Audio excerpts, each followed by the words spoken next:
औज़ुबिल्लाहि मिनश्शैतानिर्रजीम बिस्मिल्लाहिर्रहमानिर्रहीम। अस्सलामु अलैकुम। आई स्टोरीज चैनल एक नई वीडियो के साथ आपकी खिदमत में हाजिर है। उम्मीद है आप सब लोग बिल्कुल खैरियत से होंगे। ख़वातीनो हज़रात, गुनाहों की 3 तासीर पक्की हैं। अल्लाह पाक रिज़्क़ को तंग कर देते हैं।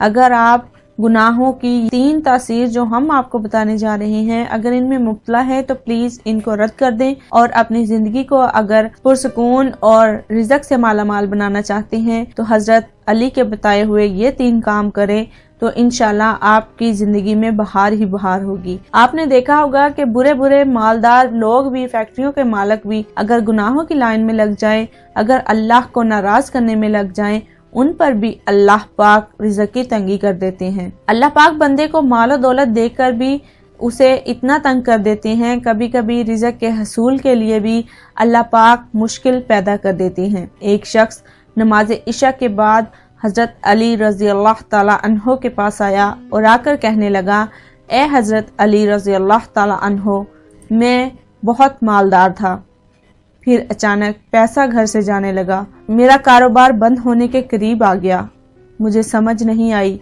कि क्या करूं। अब जिस काम में भी हाथ डालता हूं वो ख़त्म हो जाता है। ये शख्स अपने शिकवे सुना रहा था तो हजरत अली रज़ी अल्लाह ताला अन्हो उसकी कमज़ोरी समझ गए और फरमाया, ए शख्स, तुम अपने गुनाहों को छोड़ दो।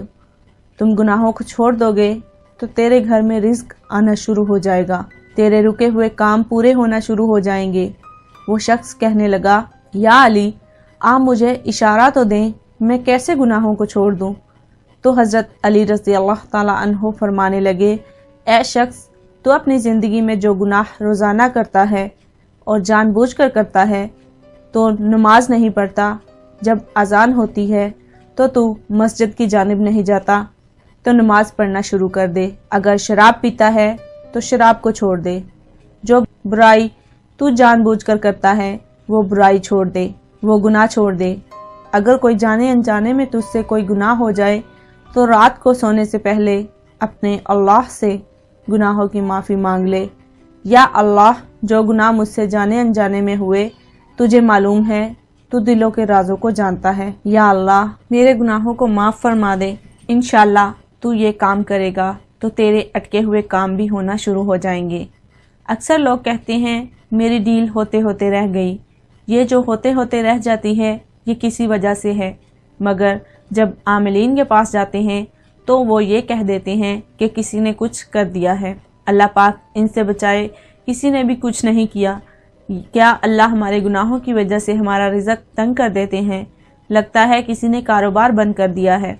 क्यों किसी को छोटा खुदा क्यों बनाते हैं? कारोबार अल्लाह ने चलाना है, अल्लाह ने ही रोकना है। अल्लाह पाक देना चाहे तो सारी मखलूक इकट्ठी हो जाए तो रोक नहीं सकती। अल्लाह ना देना चाहे तो सारी मखलूक इकट्ठी हो जाए तो कुछ दे नहीं सकती। हम सच्ची तौबा करके देखें, रास्ते खुलते जाएंगे। ख़वातीनो हज़रात, झूठे आमलीन की ये निशानी ये है कि बता तो देती हैं कि किसी ने कुछ किया है लेकिन हल नहीं कर सकते। लेकिन इसका हल एक ही है। हल ये है कि तन्हाई में वज़ू करके 2 नवाफिल रकत पढ़ लें, अपने अल्लाह से सुलह कर लें। मेरे अल्लाह, आज तक जितने भी गुनाह किए हैं मैं सबसे तौबा करती हूँ, मैं आज के बाद नाफरमानी नहीं करूँगी। आप अल्लाह से सुलह कर लेंगे तो अल्लाह आपके लिए बंद दरवाज़ों को खोलने लग पड़ेंगे। ख़वातीनो हज़रात, अच्छी बात को शेयर करना सदका जारिया है। अपने दोस्तों के साथ इस वीडियो को लाजमी शेयर करें ताकि आपको भी इसकी जज़ा मिल सके। अपनी एक और खूबसूरत सी और इन्फॉर्मेटिव वीडियो के साथ फिर हाजिर होंगे। तब तक हमें दीजिए इजाज़त और कमेंट में हमें ज़रूर बताइएगा कि आपको हमारी वीडियो कैसी लगी। अपना और अपने साथ दूसरों का ढेरों सारा ख्याल रखिएगा। अल्लाह हाफिज़।